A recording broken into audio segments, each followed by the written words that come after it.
তাফসীর মাহফিল CHP।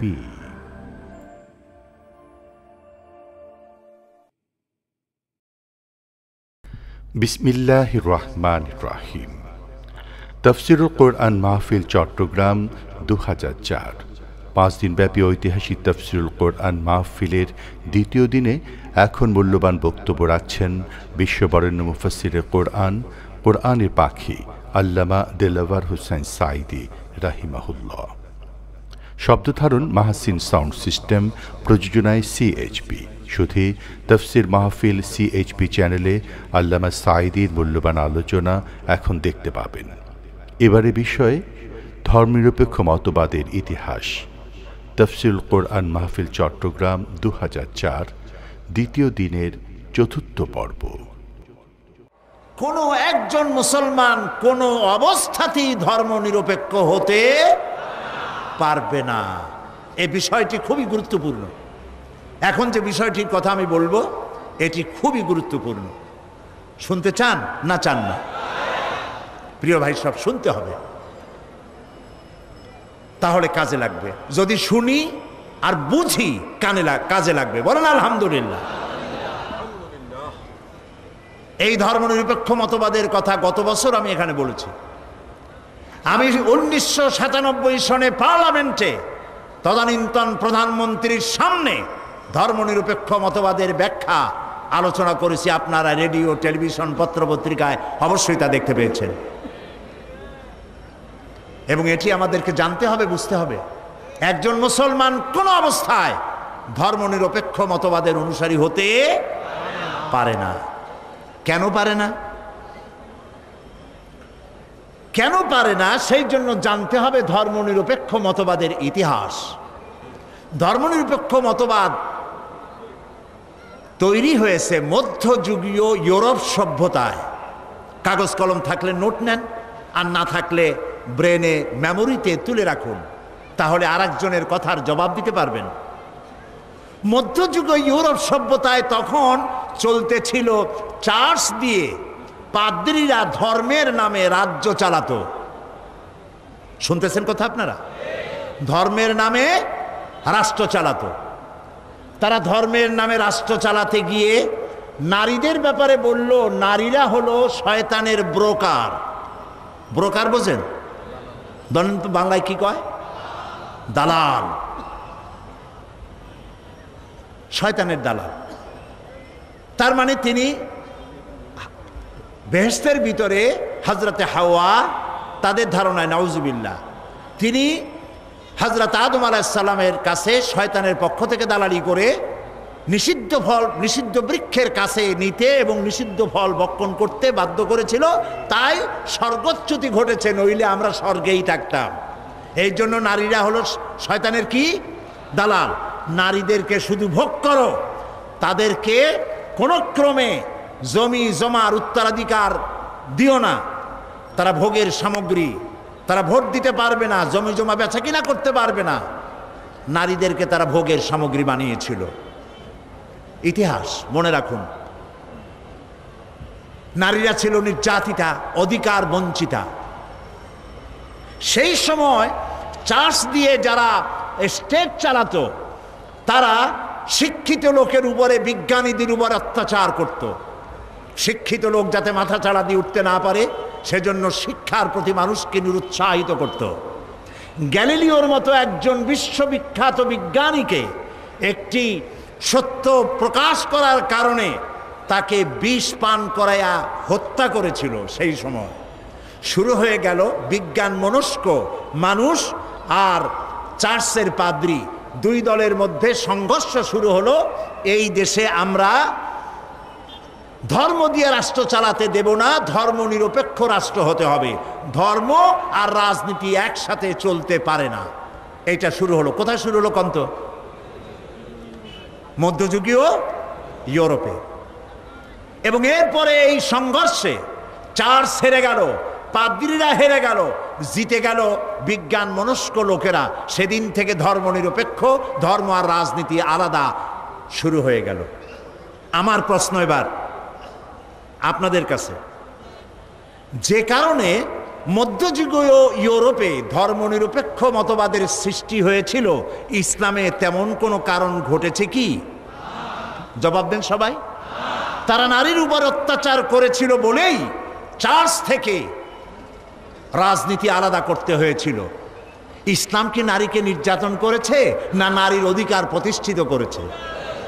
নারীর যখন কোনো অধিকার ছিল না, নারীর যখন কোনো সম্মান ছিল না, নারীকে অধপতনের অতল তলদেশ থেকে সম্মানের হাত ধরে রানীর মর্যাদায় সম্রাজ্ঞীর আসনে সমাসীন করেছে ইসলাম। নারীকে মাতৃত্বের মর্যাদা দিয়েছে। তোমরা কারে কি শিখাও?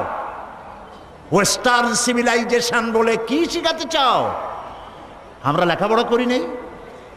ইউরোপ আর আমেরিকা সেদিন ভোটাধিকার দিল তার নারীদেরকে, সেদিন বেচা কেনা করার, সম্পত্তি বিক্রি আর খরিদের অধিকার দিল। আর ইসলাম নারীকে বেচা কিনা করার, পিতা এবং মায়ের এবং স্বামীর সম্পত্তির উত্তরাধিকার করেছে ১৫০০ বছর আগে। তাকে ভোটাধিকার দিয়েছে, তাকে গণতান্ত্রিক অধিকার দিয়েছে, তার স্বামীর সমান অধিকার দিয়েছে। বিশ্বনবী মাত্র ২০ থেকে ২৫ মিনিটের একটি ভাষণ দিয়েছিলেন আরাফাতের ময়দানে।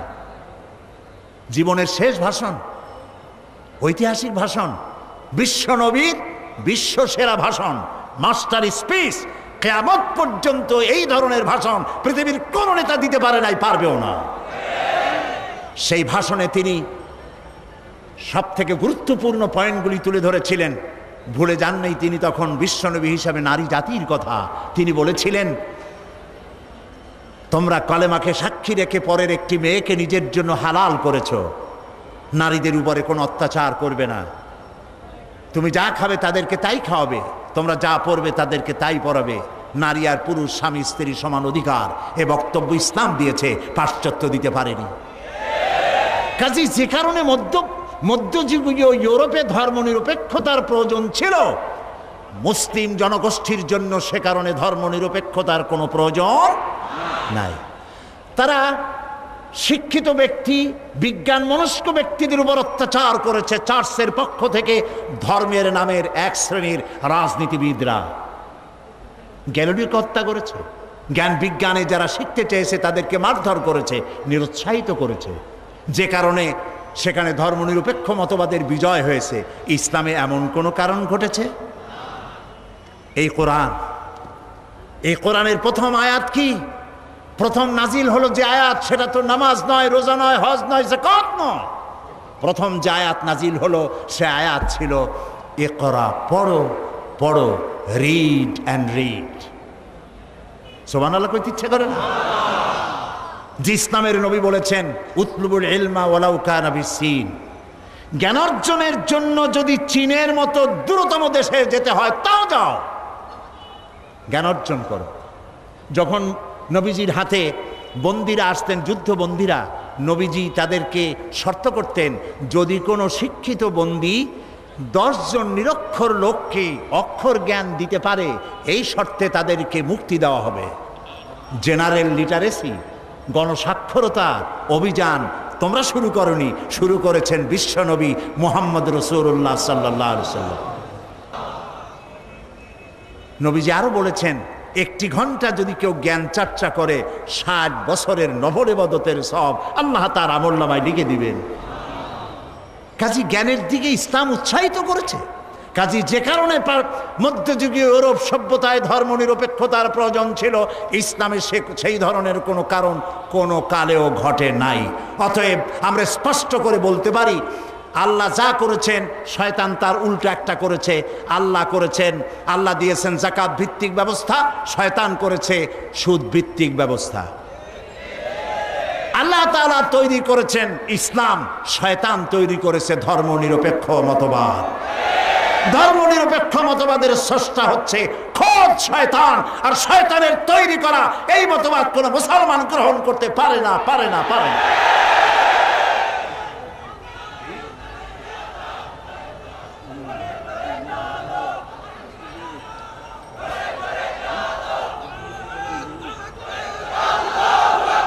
প্রিয় ভাই সব, ধর্মনিরপেক্ষবাদীরা খারাপ লাগতেছে আপনাদের? আমি জানি খারাপ লাগবে না, কারণ আমরা হেদায়েত নিতে আসছি। অযৌক্তিক কথা বলবো, সেদিন আপনারা আমাকে বিদায় সালাম দিয়ে দেবেন, বলবেন চিরাময় আর আসবেন না। কোরআন হাদিসের বাইরে কথা বলবো না ইনশাআল্লাহ। এবং আমার পেছনে যারা বসে আছেন, বড় বড় আলেমরা বসে আছেন, এবং আমার সামনে যারা বসে আছেন, বহু আলেম সামনেও বসে আছেন, আলহামদুলিল্লাহ বলেন। চট্টগ্রাম তাফসিরের মাহফিল গতকালকের মতো আজও শোনাতে চাই। চট্টগ্রাম তাফসিরের মাহফিল সারা পৃথিবীর মধ্যে কোরআনের তাফসিরের সর্বশ্রেষ্ঠ মাহফিল, সর্ববৃহৎ মাহফিল। কোরআন শরীফের তাফসিরের এত বড় মাহফিল পৃথিবীর কোথাও হয় না। এখানে যে কথা বলা হয় সব কথা রেকর্ড হয়ে সারা দুনিয়ায় ছড়ায় যায়। আমি আজকে এই কথা এই জন্য আনলাম, আমি এসে দেখতে পেলাম এখানের একটি পত্রিকায় এক ব্যক্তি, তিনি ধর্মনিরপেক্ষতার ব্যাপারে আমাকে আক্রমণ করে কিছু কথা লিখেছেন। আমি তার নাম নিতে চাই না, আমি তার জন্য দোয়া করি। তার নাম মুসলমান দেখলাম, আল্লাহ তাআলা তাকে হেদায়েত দিন, আমরা বলি আমিন। কই তিনি আমার প্রতিবাদ করলেন, কিন্তু হুমায়ুন আজাদ নামের এক পশু ইত্তেফাক পত্রিকায় কোরআনকে, ইসলামকে যেভাবে আক্রমণ করলো, মুসলমানের গায়ে রক্ত যদি শরীরে থাকে প্রত্যেকটি মুসলমানের প্রতিবাদ করতে বাধ্য। আজ ঢাকা বিশ্ববিদ্যালয় মুসলমান দেশের বিশ্ববিদ্যালয় এমন কুলাঙ্গার কেমনে চাকরি করে আল্লাহ ভালো জানেন। এমন শয়তানের চাকরি থাকা উচিত নয়। এটা মুসলমান তো নয়, মানুষ নয়, শয়তান।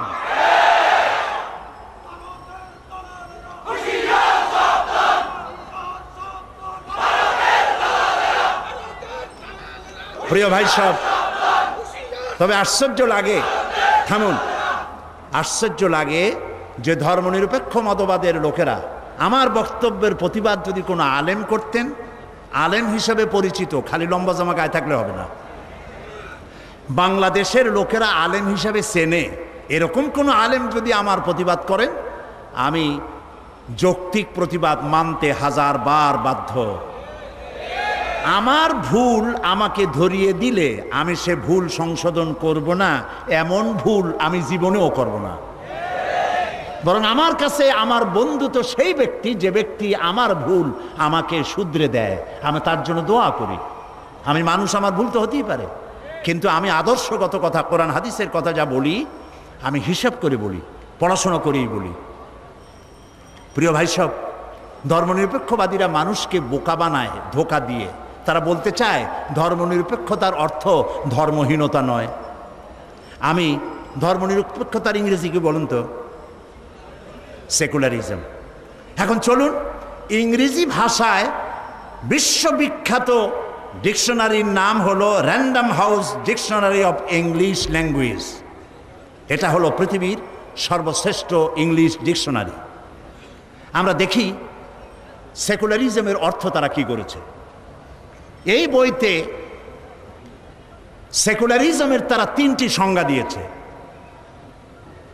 Number 1, not regarded as religious or spiritually sacred।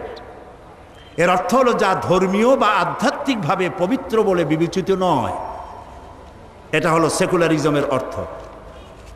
Number 2, not pertaining to or connected with any religion। এর অর্থ হচ্ছে যা কোনো ধর্মের সাথে সম্পর্কিত নয়। সেকুলারিজমের তৃতীয় সংজ্ঞা number 3, not belonging to a religious order। যা কোনো ধর্ম বিশ্বাসের সাথে সম্পর্কিত নয় তাকেই সেকুলারিজম বলা হয়। এছাড়া এনসাইক্লোপিডিয়া ব্রিটানিকা এবং অক্সফোর্ড ডিকশনারিতে লেখা হয়েছে ধর্মনিরপেক্ষতার অর্থই হলো ধর্মবিরোধিতা এবং ধর্মহীনতা। ধর্মনিরপেক্ষবাদীরা বলে যে কোরআন শরীফে ধর্মনিরপেক্ষতার দলিল আছে। কোথায় আছে? তাদের নেতা নেত্রীরা যখন এসব কথা বলে, অনুসারীরা চিন্তা করে মাশাআল্লাহ, আমাদের নেত্রী তো কোরআন হাদিসও পড়ে। সাংঘাতিক, চোখ ছানা বড় হয়ে যায়। তারা বলে লা ইকরাহা ফিদ্দীন, মৌলবীরা জানে না, খালি ধর্মনিরপেক্ষতার বিরুদ্ধে কথা কয়, অথচ কোরআন বলছে লা ইকরাহা ফিদ্দীন, মানুষের ধর্মের মধ্যে বাড়াবাড়ি নেই। ধর্মের মধ্যে বাড়াবাড়ি নাই, অর্থ এটাই, লা ইকরাহা ফিদ্দিন। কিন্তু আয়াত নাজিল হয়েছে কখন, কি উদ্দেশ্যে? এর অর্থ হচ্ছে এই যে জবরদস্তি করে কোনো অমুসলিমকে মুসলমান বানানো যাবে না। এমনকি সূরা আনফালে বলা হয়েছে যুদ্ধ চলাকালীন সময় যদি কোনো অমুসলিম ইসলামকে জানার জন্য মুসলমানদের তাঁবুতে আসে, তাহলে তাকে তুমি ইসলাম বুঝাও। যদি সে ইসলাম বোঝে তো ভালো কথা, ইসলাম কবুল করুক। আর যদি না বোঝে, কোনো আঘাত করবে না, নিরাপদে তার ডেরায় পৌঁছে দাও, তারপরে যুদ্ধের আগে নয়। এ কথা তো বলা হয় নাই যে তোমার কাছে ইসলাম জানতে আসলো, অথবা যারাই তোমার কাছে আসলো ঘেঁটি পাড়ায় ধরিয়ে মুসলমান বানায় দাও। আছে এরকম কথা? লা ইকরাহা ফিদ্দিন, ধর্মের মধ্যে কোনো বাড়াবাড়ি নাই। এইটারে তারা বলে নিয়েছে যে ধর্মের মধ্যে বাড়াবাড়ি নাই মানে হলো যার যার ধর্ম তার কাছে নামাজ রোজা করা, আমার ইচ্ছা করলে করলাম, না করলে না করলাম, শ্বশুর বাড়ি না মামু বাড়ির আবদার। আরেকটি তারা দলিল বলেন, সেটা হচ্ছে কন্ত, সেটা কি? ও মাশাআল্লাহ, আপনাদের তো তাও মুখস্থ। ওদের সব থেকে মজবুত দলিল লাকুম দীনুকুম ওয়ালিয়া দিন। এটা হলো ধর্মনিরপেক্ষতার আয়াত। নাউযু বিল্লাহ, আল্লাহর কালাম বোঝেন না এটা স্বীকার করেন, আল্লাহর কালাম পড়েন না এটা স্বীকার করেন। কোরআন শরীফের প্রতিটি সূরা নাজিলের একটা প্রেক্ষাপট আছে, তাকে আরবিতে কি বলা হয়? শানে নজরুল। আপনি যে আয়াতটা পড়লেন লাকুম দীনুকুম ওয়ালিয়া দিন, এটি কোন সূরা? সূরা কাফির। এটা নাজিলের প্রেক্ষাপট কি? নাজিলের প্রেক্ষাপট হলো কাফেরেরা মুহাম্মদ সাল্লাল্লাহু আলাইহি সাল্লামকে বলেছিল যে ইয়া মুহাম্মদ সাল্লাল্লাহু আলাইহি সাল্লাম বলবেন না, তা আমার বলে দিতে হয় কেন? যখনই নাম শুনবেন আর বলবেন সাথে সাথে বলবেন সাল্লাল্লাহু আলাইহি সাল্লাম। আসুন আমরা ভাগ করে নিই ধর্মকে। আমাদের মধ্যে ধর্ম নিয়ে তো একটুখানি টাগ অফ অর হচ্ছে, কাশমাকাশ হচ্ছে। আসুন আমরা এক কাজ করি। কি কাজ? বলে আমরা কোরাইশরা কিছুদিন আপনার মসজিদে গিয়ে আপনার আল্লাহরে দুই একটা সেজদা দিয়ে আসবো, আর আপনি আপনার দলবল নিয়ে মাঝে মধ্যে আমাদের মূর্তিগুলার সামনে প্রণাম করে যাবেন। এভাবে আমরা ধর্ম ভাগাভাগি করে নেব। এটি হচ্ছে প্রেক্ষাপট। এই প্রেক্ষাপটে আল্লাহ তাআলা সূরা নাজিল করলেন, কুল ইয়া আইয়ুহাল কাফিরুন লা আ'বুদু মা তা'বুদুন। বলুন হে কাফেরেরা, তোমরা যার ইবাদত করো আমরা তার ইবাদত করি না, আবার আমরা যার ইবাদত করি তোমরা তার ইবাদত করো না। অতএব শেষ দিকে গিয়ে আল্লাহ তাআলা কনক্লুশন, শেষ কথা গিয়ে বললেন লাকুম দীনুকুম ওয়ালিয়া দীন। অতএব তোমাদের ধর্ম তোমাদের জন্য, লাকুম দীনুকুম, তোমাদের ধর্ম তোমাদের জন্য, তোমাদের দিন তোমাদের জন্য, আর আমাদের দিন আমাদের জন্য। এখানে কি নিরপেক্ষর কথা না পক্ষের কথা? একটু বিবেক সম্মত হয়ে বুঝে শুনে জবাব দেন। এই আয়াতের অর্থ কি দাঁড়ালো? ধর্মের পক্ষ না নিরপেক্ষ? ধর্মের পক্ষে। কাফেরেরা তোমরা তোমাদের ধর্মের পক্ষে থাকো, আমরা আমাদের ধর্মের পক্ষে থাকি। ধর্ম নিয়ে কোনো 50-50 ভাগ করা চলবে না। এটাই হলো মূল কথা। এখন এই ধর্মনিরপেক্ষর কথা তারা বলেন যে আমাদের দেশে সুফি দরবেশরা তারা ধর্মনিরপেক্ষ ছিলেন। নাউজুবিল্লাহ। কোন সুফি, কোন দরবেশ, কোন ওলি ধর্মনিরপেক্ষ ছিলেন? প্রমাণ করুন। আল্লাহর নবী ধর্মনিরপেক্ষ ছিলেন? আল্লাহ নিজেও কি ধর্মনিরপেক্ষ? আমার একদিন বলছিল, আমি একবার পার্লামেন্টে ওই দলের নাম নিলাম না, একজন মুরব্বী নেতা, আমি তারে বললাম যে ভাই আপনাদের সাথে আমাদের কোনো শত্রুতা নাই, আপনি আমার কোনো ধানি জমিনে আমার পাকা ধানে মই দেন নেই, আর আমিও আপনার কোনো হালের গরু পিটিয়ে মারি নেই। আপনার আমার বাড়ি পাশাপাশি না যে জমিনের আইল ঠেলাঠেলি নিয়ে কোনো শত্রুতা আছে। আপনারা আমার শত্রু না, আমিও আপনাদের শত্রু হওয়া উচিত না। শুধু মতাদর্শ নিয়ে মতবিরোধ, আপনারা এই ধর্মনিরপেক্ষ মতবাদটা বাদ দিলে ভালো করতেন। এটি একটি কুফরি মতবাদ। তিনি আমাকে বললেন, কোন কি? আল্লাহ নিজেই তো ধর্মনিরপেক্ষ। আমি চিন্তা করলাম, দাড়ি দুড়ি পাইকে গেছে, দুর্ভাগ্য, কোরআন সম্পর্কে কোনো জ্ঞান নাই, আফসোস। আল্লাহ ধর্মনিরপেক্ষ কেন হন? আল্লাহ তো সবচেয়ে ধর্মের পক্ষে। তিনি বলেছেন, ইন্নাদ-দীনা ইনদাল্লাহিল ইসলাম, আমার কাছে মনোনীত একমাত্র, কেবলমাত্র, শুধুমাত্র ওয়ানলি ওয়ান, নাম কি? বলেন, নাম কি? এই পৃথিবীর সমস্ত ধর্মের মধ্যে আল্লাহ তাআলা কোনটাকে নিজের পছন্দনীয় বলেছেন? চিল্লায় বলেন। তাহলে আল্লাহ নিজে ধর্মের পক্ষে, ইসলামের পক্ষে, ঠিক না? রসুল নিরপেক্ষ। পৃথিবীর কোনো একজন নবী ধর্মের ব্যাপার নিরপেক্ষ যদি থাকেন, আপনারা নাম কন, আমি শিখে যাই আপনাদের কাছে। রসুলের অসংখ্য সাহাবীদের মধ্যে একজন সাহাবীর নাম বলেন যিনি ধর্মনিরপেক্ষ ছিলেন।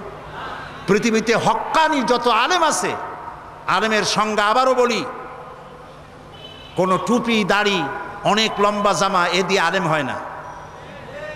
আলেম হতে হলে ইলেম থাকতে হয় এবং জাতির কাছে আলেম হিসেবে বিবেচিত হতে হয়। সেরকম কোন আলেম আপনাদের কি জানা আছে যিনি ধর্মনিরপেক্ষ? তাহলে আপনি বিএসসি পাস করেন আর এমএসসি পাস করেন, ইসলাম কিছুই বোঝেন নাই। আল্লাহ আপনার তৌফিক দিক, আপনি যাতে ইসলাম বোঝেন। প্রিয় ভাই সব,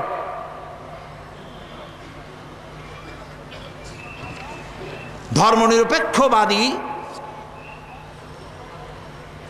ধর্মনিরপেক্ষ জিনিসটা কি? জিনিসটা হচ্ছে তারা ব্যক্তি জীবনে কোরআন হাদিস মানতে চায়। একটু লক্ষ্য করুন, এটা আমি শেষ করে আনতেছি। ব্যক্তি জীবনে হজ করবে, ব্যক্তি জীবনে নামাজ পড়বে, রোজা করবে, আল্লাহর কথা মানবে। কিন্তু আল্লাহ দোকানে যে আইন করেছেন, ওজনে কম দেওয়া যাবে না, খাদ্যে ভেজাল দেওয়া যাবে না, এটা মানবে না। আল্লাহ যে রাজনীতি করার ব্যাপারে কোরআন এবং হাদিসের আইন মানতে বলেছে, এটা তারা মানবে না। পার্লামেন্টে আল্লাহর আইন মানবে না, নির্বাচনে আল্লাহর আইন মানবে না, ক্যান্টনমেন্টে আল্লাহর আইন মানবে না, অফিস আদালতে আল্লাহর আইন মানবে না। তাই তারা সুযোগ পাইলে ফতোয়া বন্ধ করে দেয়। বোঝেন না কথা? কথা বুঝে আসছে? তাহলে আর কিছু বলা লাগবে? তো এইটার নাম হলো ধর্মনিরপেক্ষ মতবাদ। জীবনের আপনি, আচ্ছা, আর একটা কথা চিন্তা করেন, আল্লাহ দরকার নাই বিশ্ববিদ্যালয়, কলেজে, ইউনিভার্সিটিতে আল্লাহর দরকার নাই, পার্লামেন্টে আল্লাহর দরকার নাই, সেক্রেটারিয়েটে আল্লাহর দরকার নাই, শিল্প কলকারখানায় আল্লাহর দরকার নাই, বঙ্গভবনে আল্লাহর দরকার নাই, কলকারখানায়, খেতে খামারে আল্লাহর দরকার নাই, ব্যবসা বাণিজ্যে আল্লাহর দরকার নাই, নির্বাচনে আল্লাহর দরকার নাই। অতএব এই আল্লাহকে দিয়ে আমরা করবোটা কি?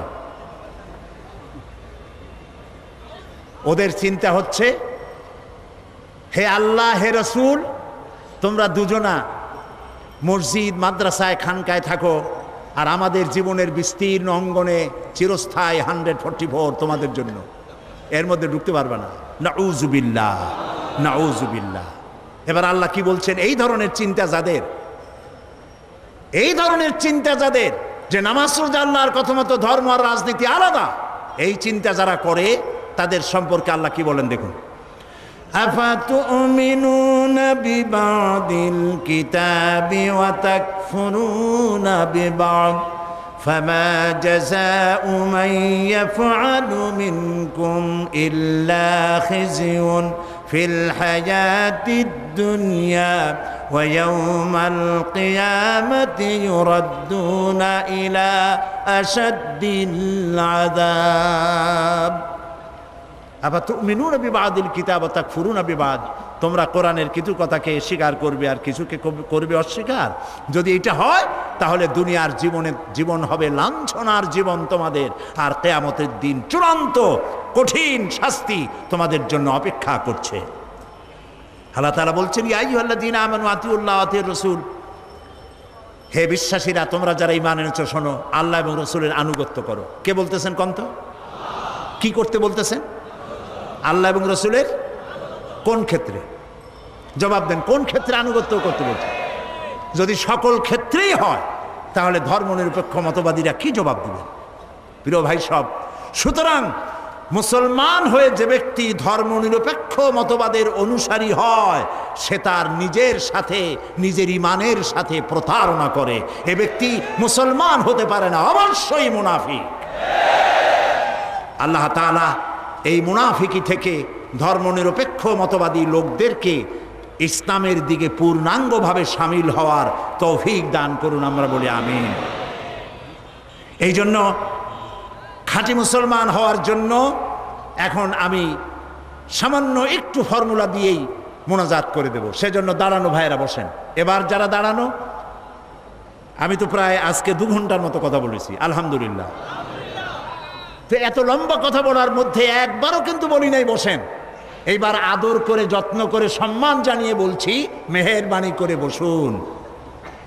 আর আমি জানি চিটাগাঙ্গের মানুষেরা দারুণ ভদ্র, এক কথা 2 বার বলা লাগে না। আলহামদুলিল্লাহ। একটু জিকির করেন, লা ইলাহা ইল্লাল্লাহ, লা ইলাহা।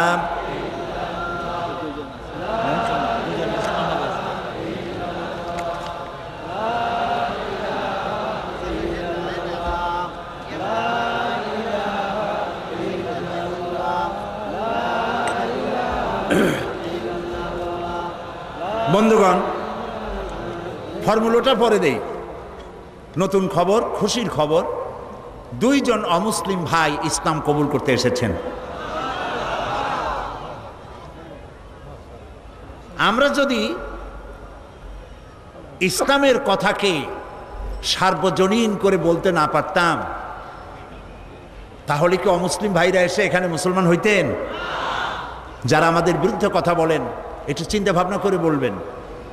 এ পর্যন্ত এই পৃথিবীতে মুসলমানেরা যে দেশে সংখ্যা গরিষ্ঠ, সেখানকার ধর্মীয় সংখ্যালঘুরা থাকে সব থেকে বেশি নিরাপদ। যেহেতু আমরা এই দেশে সংখ্যাগরিষ্ঠ মুসলমান, তাই অমুসলিমরা এখানে সব থেকে বেশি নিরাপদ, আলহামদুলিল্লাহ বলেন। এই মঞ্চে শত শত, বিগত 24 বছরে শত শত হিন্দু, খ্রিস্টান, বৌদ্ধ কালেমা পড়ে মুসলমান হয়েছেন। জোরে বলেন আলহামদুলিল্লাহ। আজকে 2 ভাই এসেছেন, একজনের নাম কাজল দাস, পিতা বাবুল দাস, মাতার নাম ভাতিজা দাস। ধর্ম হিন্দু, জাতীয়তা বাংলাদেশি, গ্রাম ডোলাপাড়া, থানা টেকনাফ, কক্সবাজার। বর্তমান নাম পছন্দ করেছে মোহাম্মদ রফিকুল ইসলাম। আরেক ভাই নাম দীপু মল্লিক, পিতা দোলন মল্লিক, মাতার নাম রিপা মল্লিক, ধর্ম হিন্দু, জাতীয়তা বাংলাদেশি, চন্দ্রঘোনা, লিচুবাগান, রাঙ্গুনিয়া, চট্টগ্রাম। বর্তমান নাম পছন্দ করেছে মোহাম্মদ আলী। দাঁড়াও, এফিডেভিট হয়ে গেছে তাহের সাহেব?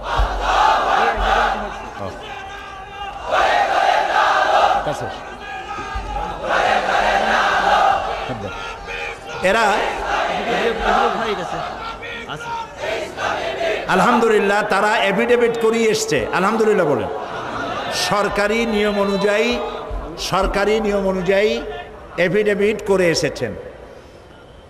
বলো, লা ইলাহা ইল্লাল্লাহু মুহাম্মাদুর রাসূলুল্লাহ।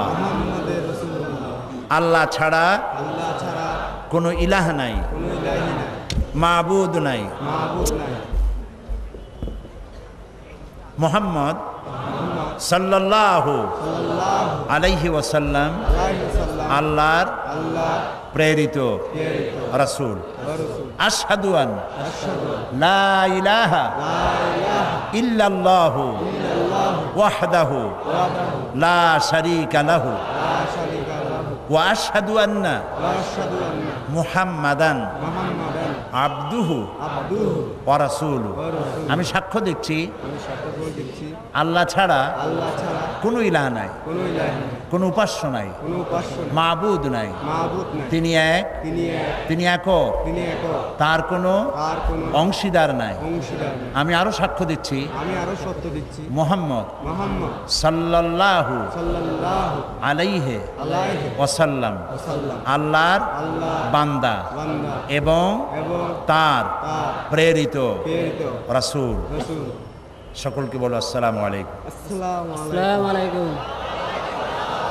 আমি যথারীতি প্রতি বছরের মতো এবারেও এই দুই নতুন ভাই, নিষ্পাপ দুই ভাই, যাদের আমল নামায় এখন কোনো গুনাহ নাই,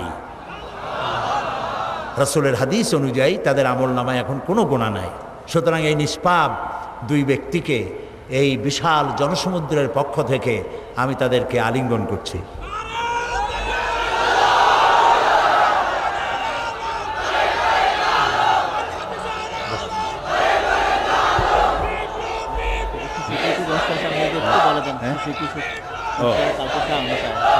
প্রিয় ভাই সব, মোনাজাত শুনলে করতে যাদের ইচ্ছে করে না, মাহফিলের মাঝখানে আল্লাহর রাস্তায় কেউ কাজকে বসবেন না।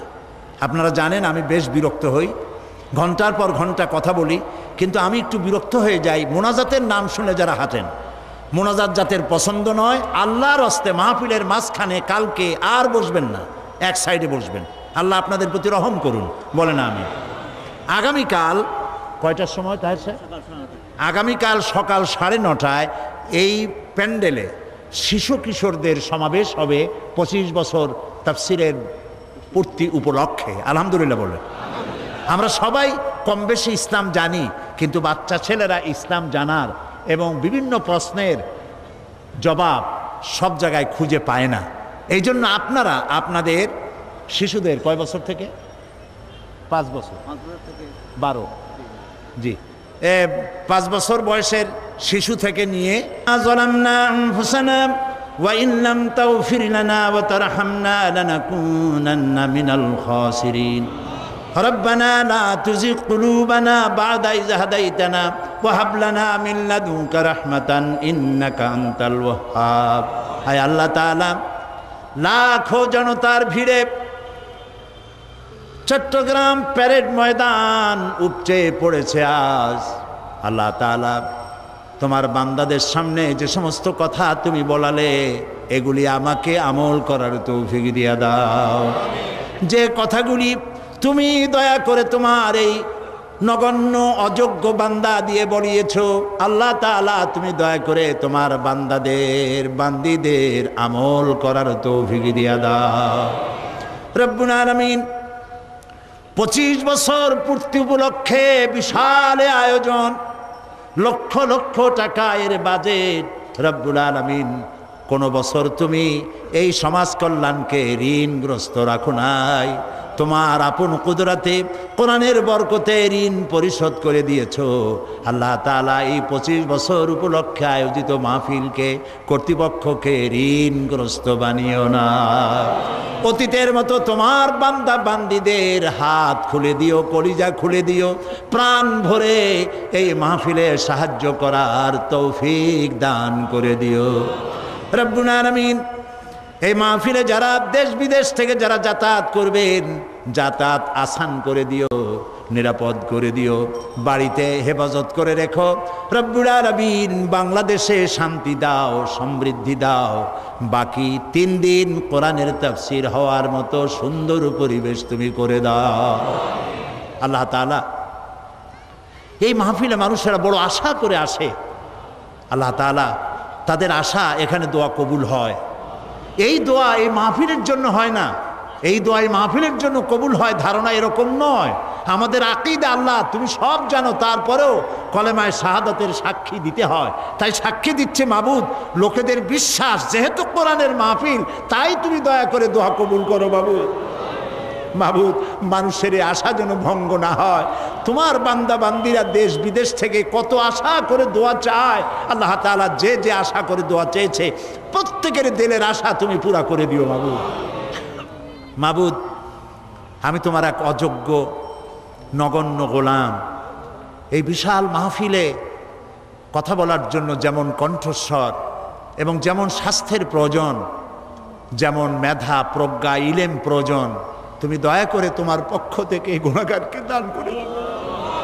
আল্লাহ তাআলা এই মাহফিল বহুত ওলামায়ে কেরাম আসেন, সমস্ত ওলামায়ে কেরামের সেহাতে তৈয়বা, হায়াতে তৈয়বা, সেহাতে কুল্লি আল্লাহ তুমি দান করে দিও।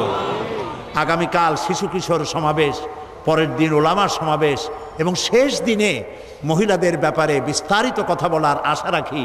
আল্লাহ তাআলা মা বোন, ভাই বোন সকলকে আসার বসার সুন্দর পরিবেশ করে দিও। এই মাঠকে আল্লাহ কুদরতি কায়দায় মানুষ আসার বসার জন্য যা দরকার তুমি তোমার কুদরতি কায়দায় করে দিও।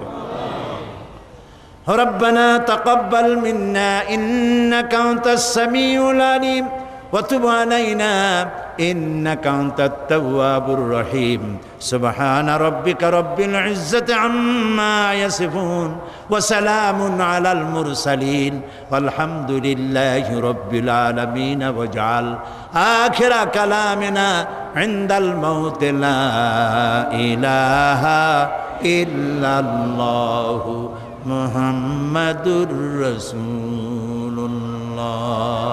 আসসালামু আলাইকুম ওয়া রাহমাতুল্লাহ।